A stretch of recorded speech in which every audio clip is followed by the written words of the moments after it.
Olá, meus amigos, vamos lá dar continuidade aqui ao nosso curso de previdenciário voltado aí para o Tribunal de Contas da Paraíba. Vamos lá, continuar aqui a nossa resolução de questões do CESP. Dá só uma olhada. Questão de número 1. Questão lá do concurso do Tribunal de Contas do Pará. Vamos lá. A saúde e a assistência social integram a Seguridade Social e são prestadas independentemente de contribuição nos casos legais.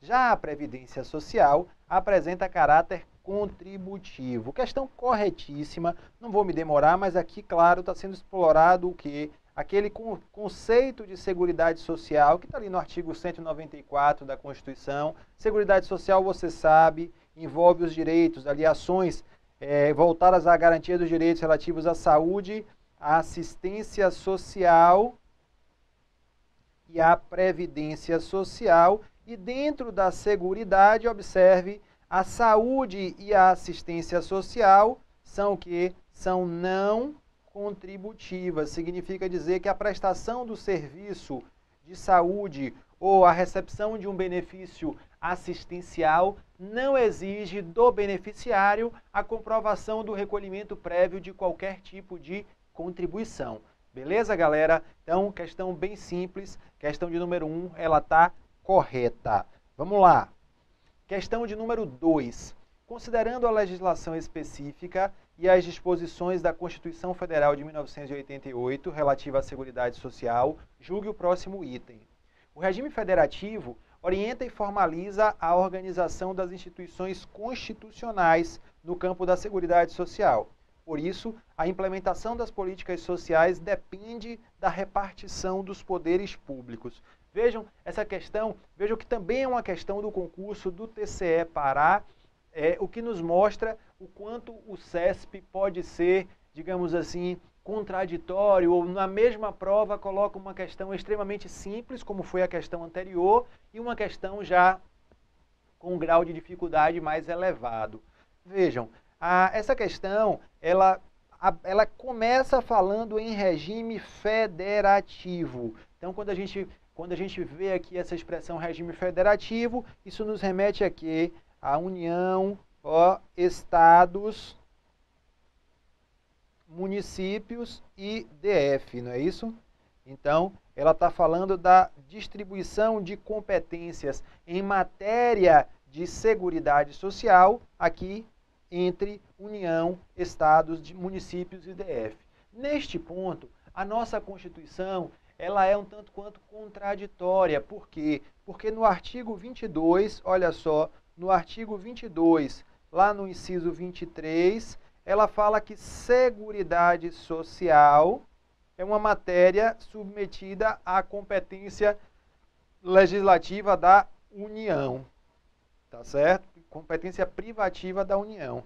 Já no artigo 24, lá no artigo 24, no inciso 12, ela fala que Previdência Social é matéria da competência concorrente.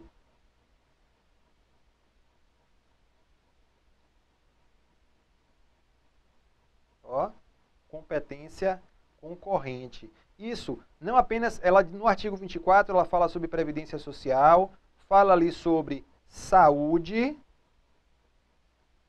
tá? E fala de alguns aspectos da assistência social, tá certo? Aqui no item 15 ela vai falar sobre assistência social, porque menciona a proteção às pessoas portadoras de deficiência, a proteção à infância e à juventude, que são matérias afeitas aí ao campo de atuação da assistência social. Pois bem, observem, o fato é, embora a Constituição afirme que Seguridade Social é matéria de competência privativa da União, os elementos aí, os diversos componentes da Seguridade Social são submetidos à competência concorrente. Então, a competência concorrente envolve previdência, envolve saúde, envolve assistência social. Sem dúvida é uma contradição, mas o que ressalta dessa contradição é que, olha, a competência, tanto em matéria legislativa quanto em matéria de implementação das políticas na área de seguridade social,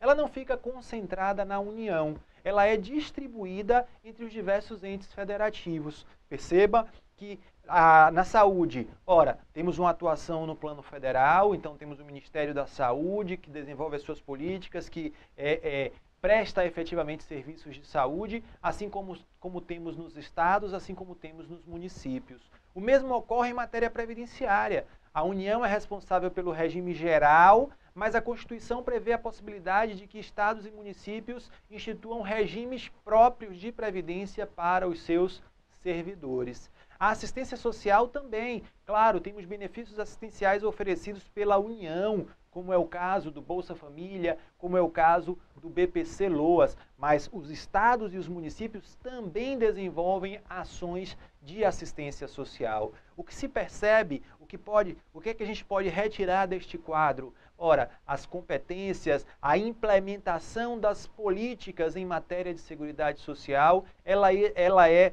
distribuída entre os entes federativos. Daí porque essa questão é considerada correta. Veja que ela diz assim, ó, o regime federativo orienta e formaliza a organização das instituições constitucionais no campo da seguridade social. Verdade. Por isso, a implementação das políticas sociais depende da repartição dos poderes públicos. Extremamente verdadeiro, é exatamente assim que acontece dentro da nossa federação. Beleza? Vamos adiante. Como visto, essa é uma questão um tanto quanto mais complexa. Por quê? Porque não envolve a aplicação direta do texto da Constituição ou do texto da lei. Exige alguma interpretação. Mas ainda assim, acho que dá razoavelmente para compreender o sentido da questão. Ok? Vamos adiante. Questão de número 3. Situação hipotética. Maria recebe proventos de aposentadoria de professora de determinada universidade federal. A administração verificou irregularidades na concessão da aposentadoria a Maria, que, sanadas, resultariam em redução do valor nominal por ela recebido. Assertiva. Nessa hipótese, conforme o entendimento do STF, não é possível a redução do valor nominal da aposentadoria de Maria, dado o princípio constitucional da irredutibilidade do valor do benefício. Veja, a questão está errada. Errada pelo seguinte, claro, quando ele diz aqui, ó, não é possível a redução do valor nominal da aposentadoria, dado o princípio constitucional da irredutibilidade do valor do benefício. Esse último trecho é verdadeiro. De fato, o princípio da irredutibilidade, ele impede a redução do valor nominal do benefício. Entretanto, este princípio não se aplica quando estamos diante de um benefício concedido de modo indevido, de uma concessão de benefício onde houve alguma irregularidade. Nós precisamos lembrar que há uma súmula do STJ e que hoje isso já está, inclusive, previsto na lei, que diz o seguinte, olha, a administração é obrigada a rever os seus próprios atos quando eles estiverem eivados de vícios, não é verdade? Então, se houve um erro na concessão do benefício, este erro deve ser protegido. A administração tem o dever da chamada autotutela, de rever os seus próprios atos.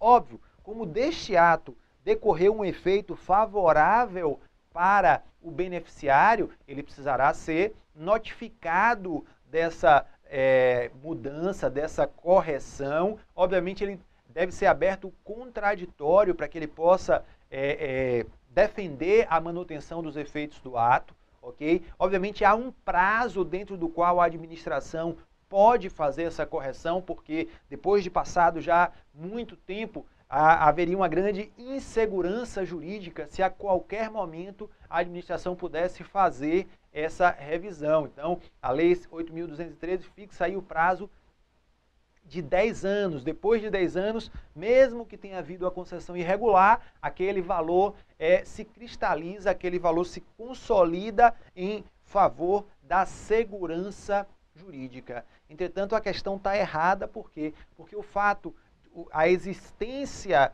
do princípio da irredutibilidade não impede a correção de eventuais valores de benefício que tenham sido concedidos de modo indevido ao segurado. Tá bom, meus amigos? Vamos lá, questão 3, portanto, ela está errada. Vamos avançar aqui, olha lá. Situação hipotética. João, com 65 anos de idade, não possui meios de prover a própria manutenção, nem a de sua família,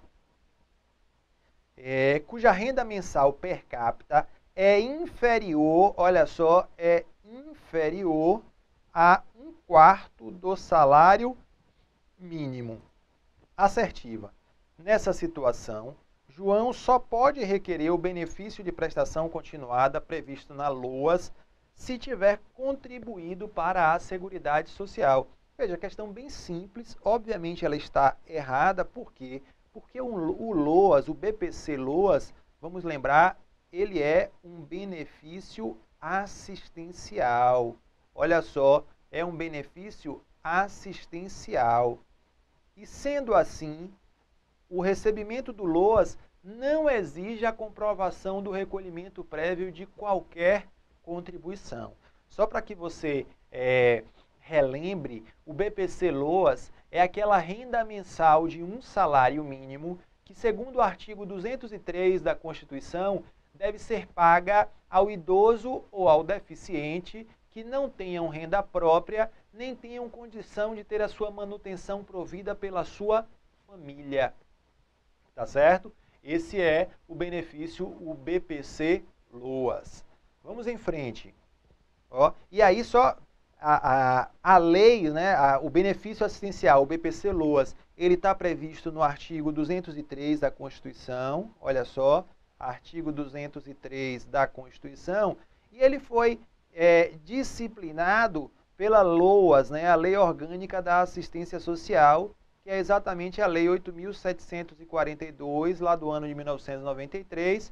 O LOAS é um benefício que está previsto no artigo 21 desta lei. E esta lei, a Constituição, ela diz que o benefício será devido àquele idoso ou ao deficiente que não tenham meios de prover a sua própria manutenção, nem de ter a sua manutenção provida pela sua família. Aí a lei vem e fixa um critério objetivo. Frente a esse conceito relativamente aberto, trazido pela norma constitucional, a lei ela vem e dá maior concretude a esta norma. Ela, a partir dessa determinação constitucional, ela cria uma norma dizendo o seguinte: olha, será considerada pessoa incapaz de prover a sua manutenção ou de ter a sua manutenção provida pela sua família, aquela cuja renda per capita familiar for inferior a 1/4 do salário mínimo. Esse é o requisito estabelecido pela Lei 8.742 para que a pessoa faça jus ao benefício BPC LOAS. Ok? Vamos em frente. Questão 4, portanto, ela está errada. Vamos lá para a questão de número 5. Olha só. Segundo o entendimento do STF, mediante lei complementar, é possível criar novas contribuições sociais, além daquelas previstas no texto constitucional, que poderão ter base de cálculo e fato gerador idênticos aos de impostos discriminados na Constituição. Olha só, essa questão, ela está correta, pessoal. Agora, a questão trata aqui da chamada competência residual. Essa competência residual em matéria de contribuições para a Seguridade Social, ela está prevista lá no artigo 195, parágrafo 4º. Ora, e o 195, parágrafo 4º, ele afirma que a União pode instituir novas fontes de financiamento para a Seguridade Social. Em outras palavras, atribui à União a competência para criar novas contribuições de Seguridade Social, diferentes daquelas já previstas no texto constitucional. Entretanto, ele remete ali ao artigo 154 da Constituição, ou seja, ele diz que essas novas contribuições devem ser criadas obedecendo-se ali os requisitos do artigo 154. E que requisitos são esses que devem ser obedecidos pela União ao exercer a sua competência residual em matéria de contribuições? Primeiro, é o requisito formal. Ora, é a lei complementar. Para criar uma nova contribuição, a União deve fazê-lo por meio de lei complementar. O segundo requisito é o requisito da não cumulatividade. Não cumulatividade significa dizer que esta nova contribuição criada pela lei complementar, diferente daquelas que já estão previstas lá no artigo 195 da Constituição, ela deve ser não cumulativa. E por fim, olha só, a Constituição diz que esta nova contribuição, olha só, deve ter base de cálculo e fato gerador, diferentes, e aí vem, diferentes das demais contribuições, de Seguridade Social. Então, a base de cálculo e o fato gerador desta nova contribuição, criada com base na chamada competência residual, atribuída pela Constituição à União, ela deve ser criada por lei complementar, ela deve ser uma contribuição não cumulativa, e a base de cálculo e o fato gerador devem ser diferentes das demais contribuições de Seguridade Social. Isso significa, observe bem, a exigência de inovação quanto a fato gerador e base de cálculo se dá em relação às contribuições já existentes. Deste modo, nada impede que uma nova contribuição tenha base de cálculo e fato gerador idênticos aos de impostos já previstos no texto constitucional. Essa é uma possibilidade, tá certo? Essa situação não é vedada pelo texto constitucional. Essa construção é oriunda da jurisprudência do STF. Lá no passado, há um voto do então ministro Carlos Veloso, onde ele discrimina o entendimento quanto a esses requisitos para o exercício da União, da sua chamada competência residual. Beleza? Eu costumo colocar como exemplo que seria possível a União criar uma nova contribuição de Seguridade Social. Obviamente que essa criação seria feita por lei complementar, e a União poderia criar uma nova contribuição que tivesse como fato gerador a circulação de mercadorias e serviços. Ora, Flaviano, mas isso já é fato gerador do ICMS, que é um imposto estadual. Não há óbice. A Constituição não veda essa situação. Beleza? Questão 5, portanto, está correta. Vamos lá. Olha aí a questão de número 6. Julgue o próximo item acerca do conceito e das fontes de custeio da Seguridade Social. Integram as fontes de custeio da Seguridade Social as contribuições provenientes do segurado empregado, cuja alíquota deverá incidir sobre a remuneração auferida de um ou mais empregadores no decorrer do mês, respeitado o limite máximo da contribuição. Ok, questão está correta. Aqui eu considero relevante citar 2 pontos. Primeiro, onde é que eu vejo qual artigo constitucional onde estão enumeradas as fontes de financiamento da Seguridade Social? Claro, está ali no artigo 195. E quais são essas contribuições que estão previstas ali no artigo 195? Então, o artigo 195, ele cita ali, contribuições da empresa, contribuições da empresa ou empregador. E a empresa ou empregador, eles vão contribuir com base na folha de salários, ok? Com base na folha de salários e demais rendimentos do trabalho. Vão contribuir com base no faturamento ou receita, Vão contribuir com base no lucro, faturamento, receita, lucro. Mas o artigo 195, ele também prevê contribuição devida pelo trabalhador e demais segurados. Ok. O artigo 195 prevê contribuições sobre a receita dos concursos de prognóstico. E, por fim, prevê ainda contribuições devidas pelo importador. Então, ora, a primeira coisa que eu gostaria de chamar a atenção de vocês a respeito dessa questão é que essas são as fontes de financiamento da Seguridade Social que estão previstas lá no texto constitucional. Essas são as chamadas contribuições de Seguridade Social que estão lá previstas no artigo 195 da Constituição. Ora, quanto à contribuição do trabalhador, tá certo? Quanto à contribuição do trabalhador, e a gente sabe que o segurado empregado é um trabalhador, ele é segurado obrigatório, aí como é que fica?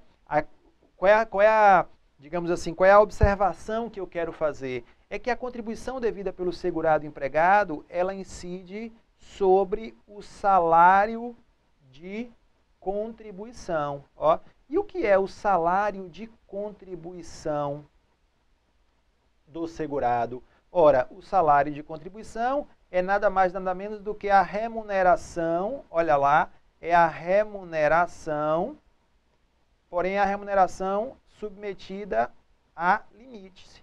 Ó. Então, mesmo que o trabalhador, e esse ponto é importante, a gente sabe que os benefícios oferecidos pelo regime geral, eles têm um teto. Atualmente, esse teto é de R$ 5.531,31. Esse é o chamado teto do INSS. Então, a contribuição devida pelo segurado, que isso fique bem claro, a contribuição devida pelo segurado, a base de cálculo desta contribuição submete-se a este limite. Então, por exemplo, ainda que o segurado ele tenha um salário mensal, olha lá, vamos abrir um quadro aqui, para você compreender bem essa parte. Suponha que um segurado tenha um salário, de R$10.000. Ok, ele tem um salário de R$10.000, mas como é que fica a contribuição deste segurado para a Previdência? Ora, ela não vai incidir sobre os R$10.000, porque, como eu disse, a base de cálculo é limitada. Então, a contribuição dele seria, 5.531,31, que é o limite máximo, multiplicado por 11%. Então, mesmo que ele ganhe 10, 20, 30, 40 mil reais por mês, este será o valor máximo da sua contribuição. Fechado? Isso aqui está previsto onde? Está previsto lá nos artigos 20, 21 e 28 da Lei 8.212. O artigo 28 da Lei 8.212 trata ali de detalhes do conceito de salário de contribuição, especialmente em relação às parcelas que integram o salário de contribuição e as parcelas que não integram. O artigo 20 prevê a contribuição devida pelos empregados, empregados domésticos e trabalhadores avulsos, enquanto o artigo 21 prevê a contribuição devida pelos segurados contribuintes individuais e também pelos segurados facultativos. Tá certo? Vamos avançando. Questão 6, portanto, ela está correta. Vamos lá. Questão de número 7. Conforme o entendimento dos tribunais superiores, será inconstitucional, olha lá, lei complementar estadual que institua contribuições previdenciárias compulsórias, olha só, vamos lá, lei complementar estadual que institua contribuições previdenciárias compulsórias para o custeio de serviços de assistência à saúde dos servidores públicos do respectivo Estado. Então, eu vou cortar aqui o enunciado, dividi-lo em duas partes. A primeira até aqui. Aí, em seguida, ele diz assim, cabendo restituição proporcional do valor referente ao custeio dos serviços de assistência à saúde, caso o servidor tenha deles usufruído. E aí eu vou dizer, olha, essa questão está errada. Errada por quê? Olha só, a primeira parte, até aqui a barra, está correta. Porque, vamos lembrar, quando a gente fala em contribuição de seguridade social, ora, de quem é a competência para instituir contribuições de seguridade social? Ó, então eu vou botar aqui, ó, competência da União. Esta é a regra, tá certo? A contribuição de Seguridade Social, ela deve ser instituída pela União.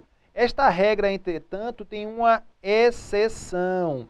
Qual é a exceção? Olha lá. Estados, ó, estados, DF e municípios, eles podem instituir contribuições de Seguridade Social cobrada dos servidores públicos efetivos para financiar o regime próprio de previdência destes servidores. Então, Estado, DF e municípios, ó, podem instituir contribuições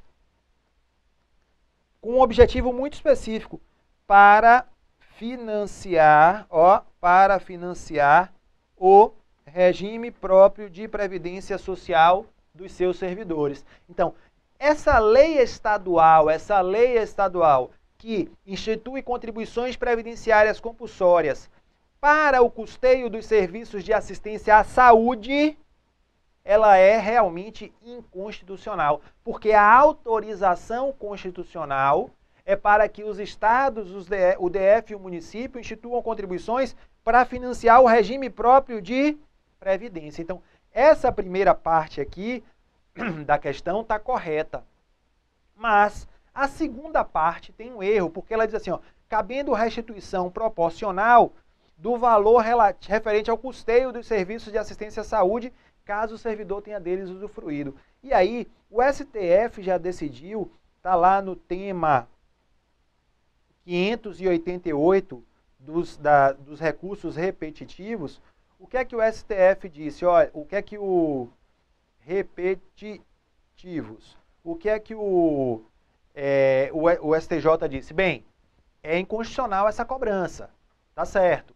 Mas, se o servidor tiver usufruído dos serviços de saúde, não cabe o pedido de restituição. A decisão, na verdade, diz o seguinte, olha, se houve um acordo entre o servidor, se o servidor, a lei não podia instituir a cobrança compulsória, porque não há respaldo constitucional para tanto. Entretanto, se o servidor anuiu, se o servidor ali acordou para ter direito ao plano de saúde, ou se o servidor, mesmo não tendo anuído expressamente, ele usufruiu dos serviços de saúde, não cabe a restituição dos valores. Na prática, o que aconteceu aqui foi uma espécie de modulação dessa decisão.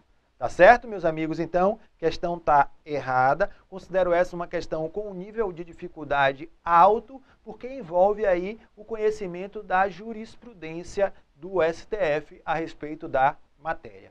Beleza? Vamos nessa. Ó, quem quiser dar uma olhada nisso aqui, tema 588 ali dos chamados recursos repetitivos. Vamos nessa. Questão de número 8.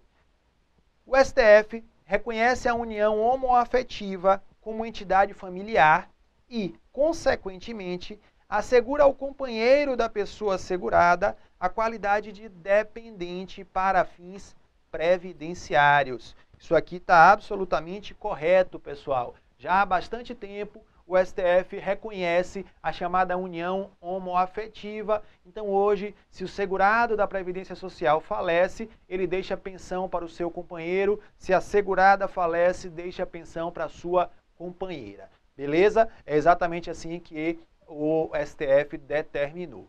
Nosso prazo está acabando, eu paro aqui, daqui a pouquinho eu volto e a gente continua resolvendo aí as nossas questões.